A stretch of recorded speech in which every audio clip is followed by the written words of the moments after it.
young and the restless spoilers shattered bonds. Unyielding truth, the halls of Genoa had always echoed with secrets, whispers of betrayals past and promises unfulfilled. Tonight, the air was thick with a tension that threatened to break through even the sturdiest facades. In a dimly lit study, where the glow of a single lamp illuminated bitter truths, Damien's voice resonated with cold finality as he addressed Nate, his tone unwavering. "After I expose the true faces of Amy and Holdom," Damien declared, his eyes dark and resolute, "I will leave Genoa for good." For nearly 40 years, Damien had navigated life alone, his isolation a shield forged in the fires of his own convictions. Family had never been a sanctuary for him, never a place where he felt understood or respected. His heart, hardened by decades of solitude and betrayal, had long ago closed its doors to the idea of kinship. Nate, despite his earnest attempts to bridge the gap between them, was never more than a distant acquaintance in Damien's eyes. His own principles dictated that blood alone was insufficient to warrant brotherly love, and so, even the slightest flicker of Nate's familial affection was met with cold indifference. Meanwhile, in another part of the sprawling mansion, Amy's heart ached with a pain so profound it seemed to echo through every corner of her being. She had watched her son's steely resolve harden over the years, each rejection a fresh wound inflicted upon a mother who had loved unconditionally. Tears streamed down her weathered cheeks as she faced the painful truth. The son she had longed to nurture had chosen isolation over the warmth of family. In a trembling voice, she had suggested a DNA test, an attempt to reaffirm the bond that she desperately clung to, even in the face of relentless denial. But Damien's answer was as uncompromising as the walls he had built around himself. "No matter what the test reveals," he spat with bitter finality, "I will never acknowledge you as my mother." The words hung heavy in the air, a declaration of severance that echoed louder than any of the past grievances between them. Amy's heart shattered further with each syllable. She was painfully aware that the root of their estrangement lay not solely in his defiant words, but in the missteps and mistakes of her own making. The past was a labyrinth of regrets, a series of errors that had led them to this moment of irrevocable separation. In the midst of this emotional storm, Nate found himself caught between duty and despair. He had always believed in the possibility of reconciliation, clinging to a hope that, perhaps one day, Damien might see the value of family unity. Gently, he approached his embittered half-brother, his tone soft and earnest. "Damien, listen to me," Nate pleaded. "I know you feel betrayed, and I know you believe that family is a burden, but I am not at fault here. I have always wanted you to stay, to be a part of our lives. Please don't walk away. We can find a way to fix this." Nate's words were laced with the genuine concern of someone who had witnessed too many broken bonds. Yet, even as he spoke, the gap between his heart and Damien's remained vast, a chasm carved by years of hurt and hardened pride. The night was silent, save for the soft patter of rain against the windowpane, each drop a reminder of tears shed and chances lost. Damien's face remained impassive, the contours of his expression betraying nothing of the inner turmoil he felt. For decades, he had built a fortress around himself, a sanctuary where no one could reach in and unsettle his carefully maintained solitude. The idea of leaving Genoa, a place that, for all its opulence and intrigue, had become synonymous with family, and its painful memories, was a decision he had pondered for years. Tonight, that decision had crystallized into an unyielding resolve. Yet, as Nate's words lingered in the air, a quiet question began to form in the depths of his mind. Could there be a chance for reconciliation after all? Across the room, Amy's sobs broke the silence, each cry a testament to a lifetime of maternal sacrifice and unreciprocated love. She had always known that her own mistakes had contributed to the rift between them, that her inability to shield Damien from the world's harsh judgments had left him scarred. In her grief, she questioned whether there was any way to heal the wounds that had festered over the years. Was it possible for a mother to mend a bond that had been eroded by decades of pain and neglect? Yet, even as she wept, Amy's eyes held a glimmer of defiant hope. A hope that one day, Damien might see beyond the missteps of the past and recognize the love that still burned for him in her heart. She had reached out to him countless times before, each attempt a plea for connection that had been met with silence or contempt. Tonight, the chasm between them seemed wider than ever.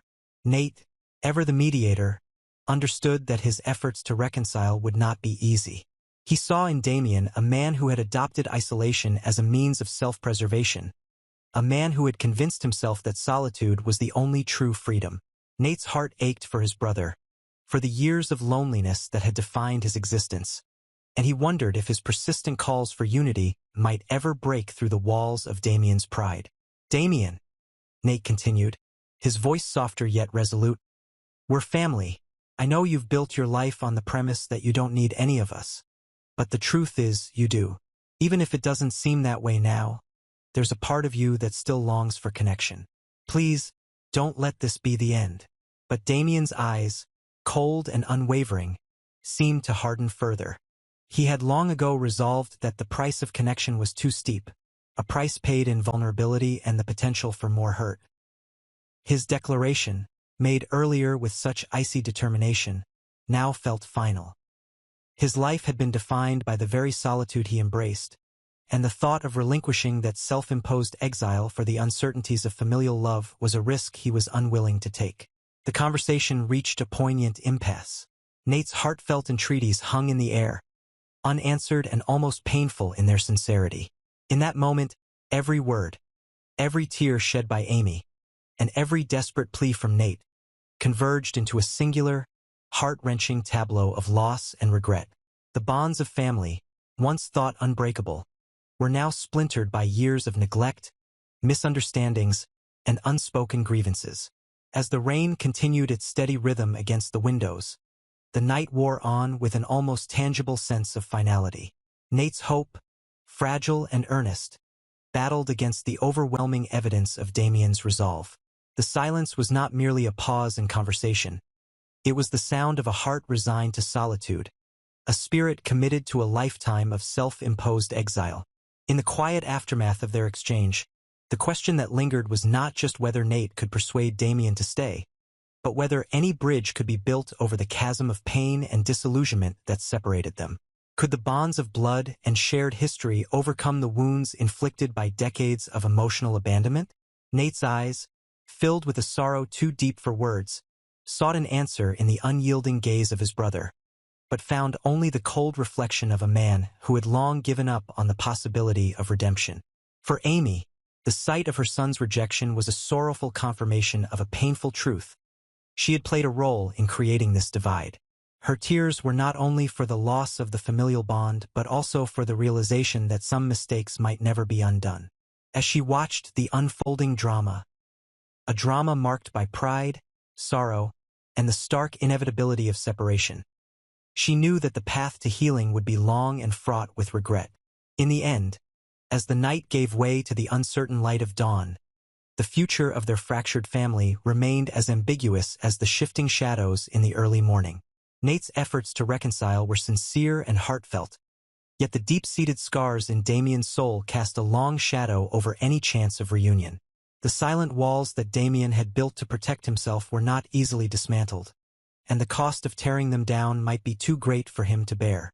The echoes of that night would reverberate through the halls of Genoa for years to come, a constant reminder of the price of isolation and the unyielding truth that some bonds, once broken, may never be fully mended. Nate's voice, soft and pleading, would continue to reach out across the void, even as Damien's heart remained locked in a fortress of solitude. A fortress built not only on years of pain but on the conviction that family, in all its messy, painful glory, was a risk he could no longer afford. And so, the question lingered in the quiet corners of that cold night. Would Nate ever succeed in persuading Damien to remain? Or was the path of loneliness the only destiny that Damien would accept? The answer lay hidden in the space between hope and despair, in the unspoken understanding that sometimes, the hardest battles are fought not against the world, but within one's own heart. A web of inheritance, deception, and betrayal in the dimly lit study of an imposing mansion in Genoa, a place where secrets festered behind gilded frames and whispered conversations. Amy sat at an antique desk, her eyes clouded with the weight of decades of hidden truths. Tonight, with trembling determination, She decided to confess the tangled events of the past, events that had long been buried under layers of deceit and ambition. The clock ticked steadily in the background, marking the passage of time as Amy began to reveal a truth that would send shockwaves through her fractured family. The confession of a lifetime. Amy's voice wavered at first, but as she gained momentum, it grew firmer with each word. "I have lived in the shadows of my own making," she began, her gaze fixed on a faded portrait of happier times. "There are things I must confess, things that go back years. I even orchestrated the appearance of what you now know as Damien, or rather, a version of him that was never truly real." Her admission sent a ripple of disbelief through the room. For years, the very name Damien had evoked a sense of unresolved tension, a bitter memory of a son lost to the cold labyrinth of our family's secrets. Yet, here was Amy, confessing that this Damien was not the genuine article but a facade crafted to serve her hidden agenda. She continued, her tone darkening with regret and ambition intertwined. "I wanted to take advantage of your kindness, Nate. I believed that by exploiting your unwavering loyalty and generosity, I could seize control of the inheritance left behind by your father, a fortune that, in my eyes, rightfully belonged to someone else." Amy's confession was not just about the inheritance. It was about a desperate attempt to rewrite a destiny she felt had been unjustly denied. "I never found my own flesh and blood, the child I should have had, and that void in my life drove me to make unthinkable decisions.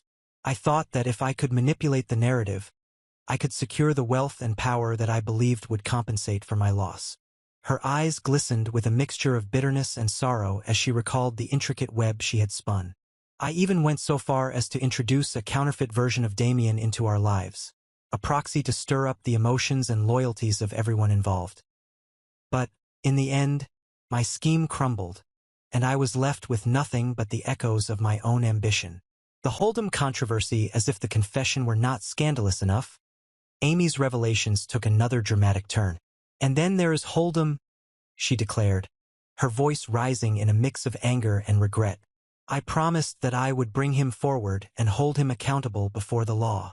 Her words cut through the silence like a razor, for Holdom, despite the conspiracies swirling around him, had done nothing to warrant such an accusation. The police, after thorough investigations, had found no evidence of any wrongdoing on his part. Every attempt to arrest or detain him had failed, as he remained untouched by the legal nets cast by Amy's vengeful machinations. Despite this, Amy's resolve did not waver. "I swore to the world that Holdom would pay for his alleged transgressions," she insisted, her tone laced with an icy certainty. "Even if it means exposing every hidden lie and unmasking the true culprits of our shattered past." Yet, deep within the recesses of her confession lay the painful irony that her own design was built on a foundation of falsehoods, a calculated plan that had ultimately targeted an innocent man. Damien's fury and the unspoken betrayal. While Amy's words spilled forth, another figure loomed large in the unfolding drama: Damien. Not the counterfeit version that Amy had once manipulated, but the real Damien, whose presence had been conspicuously absent throughout the storm of family controversies. His silence had spoken volumes, and now, as Amy continued to unravel her web of deceit, his anger simmered beneath the surface. Damien's fury was not merely a response to the exposure of his counterfeit self. It was also rooted in a deeper, more personal betrayal. "How could you, Amy?" he thundered in a quiet yet seething tone, his voice barely rising above a whisper that carried the weight of decades of hurt. "Why did you never come looking for me? Why did you choose to wait in the shadows, waiting for the perfect moment to launch your counterattack, rather than seeking the truth of your own heart?" His words, heavy with the sting of abandonment, echoed in the silent space between them. Damien had long felt the chill of isolation, a product of a life built on the ruins of broken promises and manipulated affections. His resentment was not simply aimed at Amy's calculated cruelty. It was a manifestation of the hurt he had endured from being used as a pawn, a tool in a game he never asked to play. "I am your son, whether you choose to acknowledge it or not," he declared, his eyes burning with indignation. "And I refuse to be the scapegoat for your ambition any longer." Nate's desperate mediation amid the tempest of accusations and raw emotion. Nate found himself caught in the crossfire. He had always been the mediator, a bridge between fractured hearts, desperately trying to salvage what remained of their once unbreakable bonds. "Amy, Damien, please," Nate implored, his voice trembling with a blend of hope and despair. "We must find a way to heal these wounds. The inheritance, the lies. It's all tearing our family apart."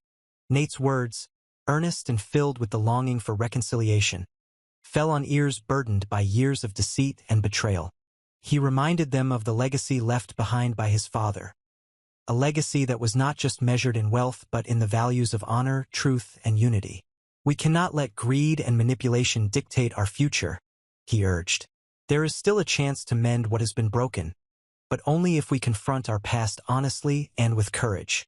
Yet, as Nate's pleas echoed through the cold, stone walls of the mansion, it was clear that the scars ran too deep. Amy's confession had unveiled the ruthless ambition that had driven her every action, a desire to exploit every vulnerability for personal gain. Her admission that she had sought to capitalize on Nate's goodwill to secure a fortune left by his father was a bitter reminder of the lengths she had gone to fill the void left by the absence of her true child. A legacy of regret and reckoning. The revelations of that tumultuous night began to take their toll on everyone involved.